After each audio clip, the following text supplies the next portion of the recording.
They thought that it was inappropriate and they let me go. Oh my God. I was shocked. Now it kind of makes more sense to me. It's repulsive. Welcome to Crave the Rave, a naughty podcast for old school ravers who need a fix of the rave. I'm Lady Bizarre. And I'm Jess the Mess. On each episode, we'll be reminiscing over hilarious, embarrassing and downright mental stories from our raver days. Think trippy tales, fezzy fails and stories from the sesh. We've seen, heard and done it all. And we bet you have too. So join us for a trip down memory lane. Hello and welcome back to Crave the Rave. I am Lara. And I'm Jess. Or what did we say that we were going to introduce ourselves as? Our tags. I am Germ. And I am Guilt. There we go. We're bringing you massive bants. Cringe o'clock. No, totally. We're hoping that we sound a bit better today because I am using my work laptop.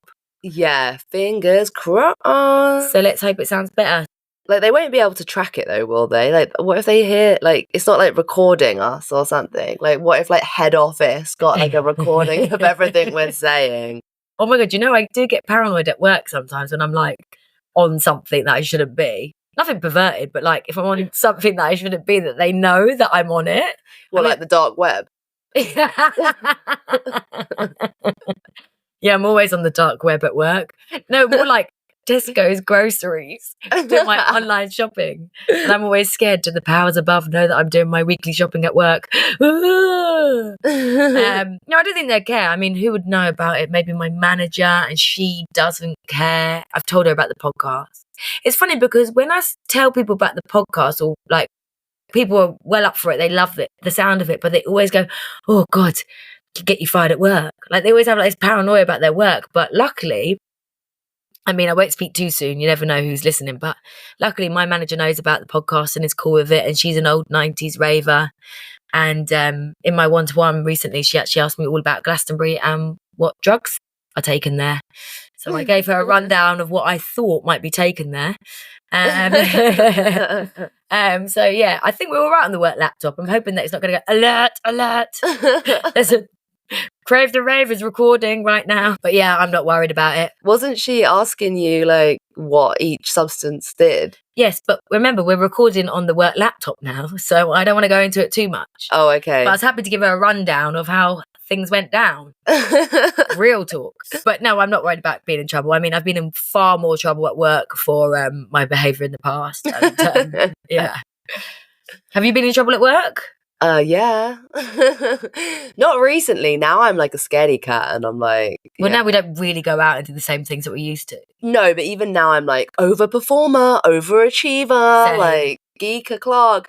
But when I was younger, yeah, like, because partying was my full-time job. Yeah. My job was like secondary. So we used to party so much that like the week was to get over the weekend.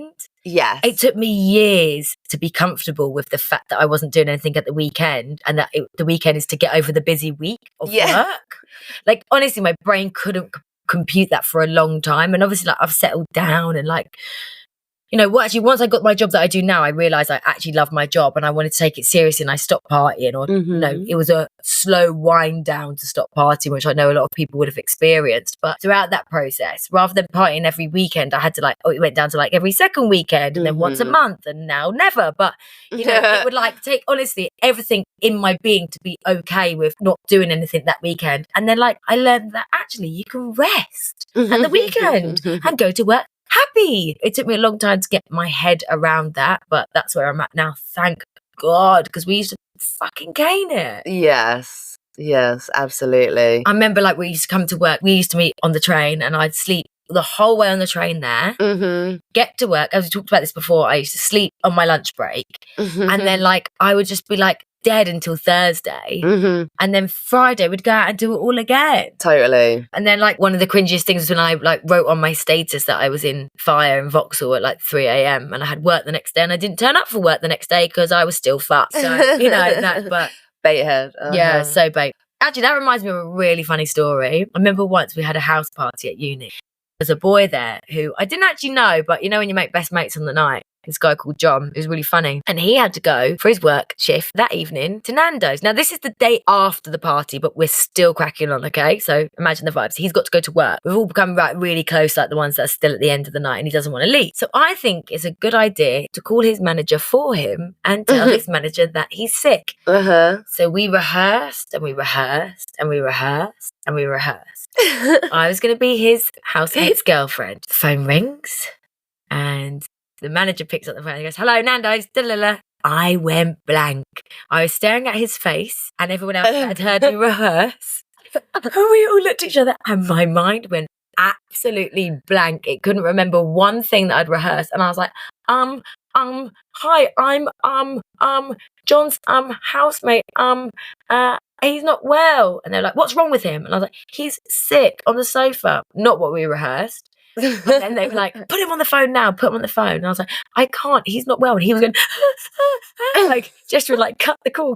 And I was like, and he goes, "If he doesn't get into work right now, he's fired." And I was like, "Oh my God," because it was me that really encouraged him to call in sick because I was having such a good time with him. Anyway, then they're like, "Put him on the phone. And then he didn't go on the phone, or maybe he did actually, I can't remember. Anyway, he lost his job and fuck, all to carry on partying with us for a few more hours. But honestly, it was so bad, but it was so funny as well. That's hilarious. Do you remember? This never left my mind when B was calling in sick after New Year's Eve. Yeah. You know, you have to go back to work on the 2nd of January. It's so hard. It's when you've been partying. The session's been going on for days, and then he called in sick, but he spent so long writing a text message to his boss, and it was like he read it out 10,000 times, and it was like, "Hi," and then his voice went, "Hi, Jane. I'm really sorry, but I can't come in because I've got a stonker of a cold." Do you remember? And he read it out 10, and we were like trying to tweak it for him and make it sound authentic. It went on for hours before he sent it. Do you remember? But it's the word stonker of a cold that really stuck in my brain. Yeah. Do you remember? So he's like, guys, can you just listen? I'm about to send this. "Hi, Jane. Happy New Year. I'm really sorry, but I've caught a stonker of a cold." And then someone would be like, no, take Happy New Year out. Say, "Looking forward to seeing you." Okay, "Hi, Jane. I'm looking forward to seeing you. Happy Christmas and New Year." No, take that bit out. Tweak it. And then "I've got a stonker of a cold." And he sent it. Do you remember? Finally, after hours of us tweaking it over and over, and he sent it to get out of work. And she messaged back saying like, "Oh, yeah, you're all right. Okay. I hope you feel better." And then you feel guilty when you get that message. But yeah, it's so funny. I've always thought about that. I mean, we're pretty bad with work. Like, I've told you about how I got fired before. I'm surprised I didn't get fired multiple times, to be honest. Do you remember when B came and dropped some bits before a festival? He had a side gig, shall we say, and he turned up in a full suit, like formal suit, on a skateboard with it. I was like, it was just the funniest thing. I wasn't expecting like a full businessman to like, you know, you're like, it was the weirdest image with the skateboard as well. I was like, just a very weird combination. That's hilarious. To be honest, back then I had like the perfect job for partying. Like, it was an events company, and even like the owners of the company fucking had it. Like, our Christmas party, they dropped off a naughty treat, something that nobody would normally get given at work for our Christmas party, and that was a present for each of us. That was amazing. So it wasn't HR approved? There wasn't really a HR. It was very much quite a feral company. And everyone used to party and get on it so much. It was incredible. Like, I thought that was what work would be like forever. It was really, really fun. But the best thing was the offices were like this incredible space in like Hoxton, and we used to go out in East London a lot. And the best thing was that I used to bring people back to the office and carry on partying. And it was all fun and games at the time until when you wake up the next day. And I was like, shit, we went back to the office last night. And I'd have to go in extra early to check that there wasn't anything that shouldn't be there. I remember once the landlord of the building came and asked if the party had been going on. And it was funny because I'd been partying with the receptionist in the office that night. We were like, no. I mean, I don't know. I don't actually think we would have got in that much trouble if we had been caught out, but it's obviously not very professional. Yeah. So what about you? I know that you've been in trouble at work. Well, in terms of like after parties, yeah, like I used to work when I was quite young, like 16, 17. I used to work as the receptionist at Fitness First in central London at the gym. And so I had the key to the whole gym, and it wasn't open on the weekend because it was like a Monday to Friday corporate. It was really just for like the people that came in to work in the offices or whatever. And so I would go to Fabric on a Friday because it was literally around the corner. Perfect. And then I would bring people back and we'd sit in the aromatherapy room. Oh my God. Could choose the music for the aromatherapy room. Could sit in the sauna if we wanted. Why didn't I know you then? I know, it was just before I got to know you. This was very early days. This is when I'd only just started going raving and kind of being a little bit wild and naughty. Well, you've been going naughty for years, but only when you've been raving. Raving in that way, yeah. And so that was kind of sick. So did you ever get caught doing that? Yeah, one time, one of the top fitness, PTs, came in, was not expecting to see him, but I styled it out. It was okay. What did you say? I said we were just popping in to use the toilet or something, but our shit was everywhere. But then I was like, I just had the key. We really needed the toilet. We're going now. But it was like daytime. Obviously, they didn't know that I hadn't slept, but it probably was obvious. Oh my God, it would have been so obvious. I bet you had makeup all down your face and everything. Probably, yeah. Like imagine coming out the rave, going straight into the sauna room, like everything's just melting. Oh my God, that's brilliant. Funny, innit? Obviously, I was banging the middle of my teens at that time, so I was naughty when I was working there, man. Do you know I got fired from there too? Why? What did you do? I feel really kind of like I'm giving myself a terrible reputation on this podcast. Mate, you're Lady Bizarre. I mean, I'm guilt actually, which fits better. Oh, guilt. Come on, guilt. Tell us all your stories. Guilty as hell, basically. But yeah, I quite liked the protein bars that they sold at the Fitness First, and I would do the stock cupboard counts. Sometimes not a good job, not a fun job at all. So, I took my opportunity while I was locked in that room to, see what I might like for myself. I was doing the stock check anyway. You're on the rub. I don't know why you're being so coy about it. We talked about our 5-figure discount days. You're on the rub, and I'm going to assume you got caught. Yeah, I put 2 big multi-boxes, wholesale boxes into my locker. Oh no, you know what happened? It's actually worse than that. I didn't get fired for the stealing. I got fired for not waking up the first time they gave me the responsibility to open the gym at 5 a.m. Because you've been at Fabric there the night before and now you've missed your time. No, actually, honestly, it was an innocent mistake. My alarm just didn't go off. I woke up at 8 and the feeling of dread. I knew I needed to get up at 5 to open the gym. I think it was at 7 or something like that. I woke up at 8.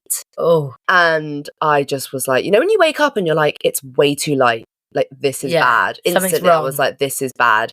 Alarm hadn't gone off. I had 85 missed calls or something because no one could get into the gym. It was terrible. They couldn't people missed their PT sessions. It was awful. Anyway, he was like, South African guy was like, Larissa. No, that's not his accent. Can you do a South African accent? Larissa. Yes, that's good. I like that. Can you fire me? Tell me. Larissa, you are fired. No, that's totally not. You're really good at accents. Wait, can you tell me? It's hard to do. I can't do it because South Africa. It's the one I can't do. I practice a lot. South Africans are South African. I can't do it. I can't do it. It's very clipped. I'm married to a South African, so I should be able to do it, but I can't. He doesn't have the accent. No, he doesn't, but he can do it if you need him to. So I get when we're on long car journeys, I get him to do the accent a lot, and I try and practice so much. Really, he can speak in the South African accent. He is South African, yeah. Oh, can we get him in it? Should we get him to be the boss? Can we get him in it? Larissa, listen, I've had it up to here with you. It says you're out.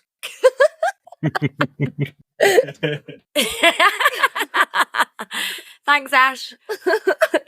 The accent was so spot on. So yeah, that was that. Basically, I went in late, got fired, and then I had all this stuff in my locker. Didn't want to the protein bars. Yes, the protein bars. Were they standing next to you watching you clear out the locker? I didn't clear out my locker that day. Because of the protein bars? Yes, exactly. So I was like, I'll come back for my stuff. Yeah. But I never really did. And then they cleared out my locker and found all this stuff. Oh. And I was really good friends with the other receptionist. So I came in one day like, hey, and she was like, you need to leave right now. They are fucking fuming at you. They found everything in the locker. I mean, I don't think I'd ever go back to a job that I got fired from, regardless of how close I was with the receptionist, and say, hey, that was a bad move.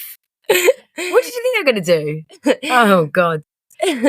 That's funny. Well, yeah, we've talked about before how I got fired because I was absolutely rubbish at the job, and it was because I had no brain where I partied all weekend. But I remember we used to go into work without any sleep as well. Like, I know so many people have done that, and like, I don't know how people do it. Some of the younger people at my work do it, and I'm literally like, oh my God, you're insane. So is that the only time that you've been fired? No, I don't really remember exactly what happened. I had this other job at the civic centre, like the local council centre, doing admin. Mm. The job in itself was only interesting because my job was to file people's CRBs, criminal record checks.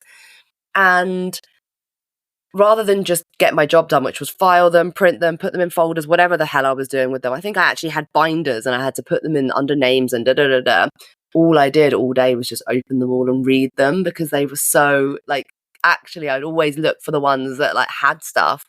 And I remember there being some really, really random weird ones, just, like, looking at what people have been arrested for. Anyway, one day in the summer I had flip-flops on and I realised that my toenails needed cutting. You remember the story, don't you? Is that why you're laughing? And I grabbed the office scissors. Okay. And I cut them. You cut your toenails at work? In the bin at my desk. And they thought that it was inappropriate and they let me go. Oh my God. I was shocked. Now it kind of makes more sense to me. It's repulsive. The thought of a teenager that you're paying to cut the toenails at work with the office scissors over a bin. I'm so rank. Fair enough. People are so uptight, man. I think like I actually make myself sound so disgusting on this podcast. I do actually have some quite nice features, don't I? Yeah. The other one that was very questionable was I didn't get fired, but it was a close call. I've spoken about working at the record shop before, like the warehouse before. But when I was working there, I went to Carnival one weekend. Obviously, we went Sunday, we went Monday, no sleep. I was still rolling through. Tuesday comes along and it's time to start work. Haven't slept a wink. Like, that's a good stint, right? Mm-hmm. And I'm still like on Carnival vibes. This is the time when we all hung out at the skate park, had a really sick time all day. I arrive at work with Oh, I remember this. I remember this. Like, let's fucking go, guys. I've got all the energy in the world. I'm going to have a sick day. I love my job. This is going to be bants. So I turn up to work on time, I think, or probably a bit late, knowing me. But I've got like a floral, there's Hawaiian, like flower necklaces. Yeah. I'm wearing a horn, a rave horn. And I literally come in and I'm like, boo, boo, boo, boo, let's go. Come on. Like on a Tuesday morning to work. By lunchtime. Oh, yeah. Oh my God, it was a sorry sight. I mean, there's nothing to bring you down like doing admin on a computer. I literally went from hero to zero so quick. I was literally like, dong, dong, dong, tapping and just like nodding dog on my keyboard, like waking up with my forehead hitting the keyboard. Dong. I was like, fuck, like slapping myself. Better get that horn out. Yeah, I needed someone to blow that horn in my face. So anyway, it gets to lunchtime and I'm like, oh my God, my boss has gone out to go get lunch. And I'm like, thank God. We're in one tiny room. Like that's like, and then he's got an office just off it with like a sofa in it. Right. And I say to my colleagues who kind of get it, one of them's an MC that like does like dark drum and bass MCing, like one's a DJ, like they're cool. I'm like, I have to have a nap. Like this is like bad. But yeah, then I went and lay down on his sofa in his office. And yeah, I fell asleep, like passed out. My colleague gave me the heads up when he was coming back in, and he was like, Lara woke me up. I quickly sat back at my desk like, what the fuck's going on? Spaced out. Imagine 3 days no sleep, and like you pass out for whatever it was, half an hour, and then you're like, oh my God, you feel like a truck's just hit you. And I was like, sweet, got away with that. Made it through the day, went home. Next morning, I come in and he's like, Lara, can I see you in my office, please? It's impossible to have somebody say, can I have a word with you? Or can I see you in my office without literally knowing, oh my God, this is hell. I'm in trouble. I'm dead. Because I've also got so much PTSD from school because it used to happen so often. Like, I need you in the headmistress's office. And I'm like, oh shit. Sometimes I wouldn't even know what thing I'd done was the thing that you got caught for. Yeah, which thing have I actually got caught for here? But anyway, he was like, for whatever reason, he was like, I checked the camera and I saw you asleep in my office. He didn't. Lunch. Someone else told on you. Do you think? Yeah, he did not check the camera. He's not got a camera in his office. He did have his camera. Did he? Yeah. It was like where the safe was and everything. Of course he had a camera. But like, yeah, I mean, why would you check? Maybe he was, I don't know. Weird, isn't it? Yeah. Think about that. Surely someone wouldn't have grasped. Somebody grasped on you. 1,000,000% someone grasped on you. Oh, that's not very nice. No. Oh, fucking find them fuckers. Do they know how fun you are? Fuck them. I thought we were friends. No, I reckon someone told on you. Yeah, so thankfully, ultimately, I didn't get fired that time, but he wasn't impressed with me at all. No, I'm not surprised. But I didn't cut my toenails, so like, you know, that was at least like in terms of personal development, I'd come a long way. So here's a question. Yeah. What's your like weirdest or worst job you've ever had? I've had so many jobs, like loads. I'd say one of my worst jobs, it was just a day thing because I was helping out somebody when I worked in events where they needed somebody to flyer. It's quite good money. But you and I had been out all night the night before and I had to go and hand out flyers outside a shopping centre for discount bras. I hadn't been to bed. It was hell. I was on my feet for like 8 hours handing out flyers to people that didn't want them. Anyway, I was slyly chucking the flyers in the bin so that I was thinking if I get to the end of the pile, I'm done. I can say I'm done. I just did my job really well. Anyway, was slyly throwing in the bin. I was given 2 out at a time. Good trick if anyone's flyering. And I've been a flyerer many times. For Fitness First, I was flyering. It's hell. It's not fun. Time goes so slowly. Yes. Anyway, and then so I was like, oh, I've finished all the flyers. They're all done. And the woman was like, you can just shout. Just tell everyone it's like 50% off bras. And I was like, what? And I didn't really have a voice anyway because I used to lose my voice all the time. And I had like a raspy voice from smoking fags and not going to bed and shouting all night. And I was like, no, I can't. I really can't. And she was like, yes, go out there and go up to people and say 50% off bras, 50% off bras. It was horrendous. It was honestly hell. I wanted to die. So yeah, overall, I've had loads of weird jobs, but that was probably the worst day of work that I can actually ever remember. Mm-hmm. What about you? Oh, mate, do you know what comes to mind is I had a job as a professional stapler.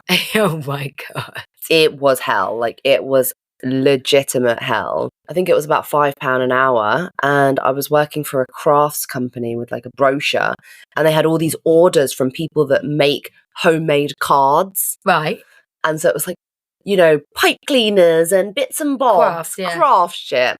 And they had orders, but like my job was to go into a room and all it was stacks and stacks and stacks of paper up to the ceiling. Oh my God. Yeah, and I'd take a pile of paper. My job was I wore a thimble because it was so intense. God. And I looked at the bottom of the page and I would see like 1 of 9. Okay. 1, 2, 3, 4, 5. Count the pages. Once I found the 9 out of 9, staple them. Next, like that was the job. It was hell, and it was so bad that when they gave me a job of filing them, I was relieved. I was like, oh yes, I'll do the filing. Yes, just get me out of this room. Oh, it was hell, and I swear to God, I always said like you couldn't pay me £1 million. If someone said to me like you have to do this job for the next, let me think, year, that would be really tough. Maybe for a year, but like. really, this was a job that I wouldn't do for £1 million a day. Like, it was just Hell. you just couldn't live that way. It was hell. Also, time went so much slower when you're younger. Like, I used to do a 3.5 hour shift in a call centre, and honestly, it felt like 3 days. Yes, yeah, totally. Oh, well, it's been fun talking about work. I mean, we should probably wrap this up because I've got work tomorrow. Me too. So anyway, thanks again, guys. Yeah, thanks for listening, everyone. Now, special request, if you are listening right now on Spotify or wherever you listen to your podcasts. We're on YouTube now as well. Oh, we are on YouTube. Good one. Wherever you listen to your podcast and listen to us, just take the next 10 seconds, please, after we stop yapping, to subscribe. And wherever you are, if there's the option to rate us, please do it. It takes a couple seconds, but it really helps us reach more people and helps us grow. So if you like us, then we would like it if you could help us do that. Thank you. Thank you.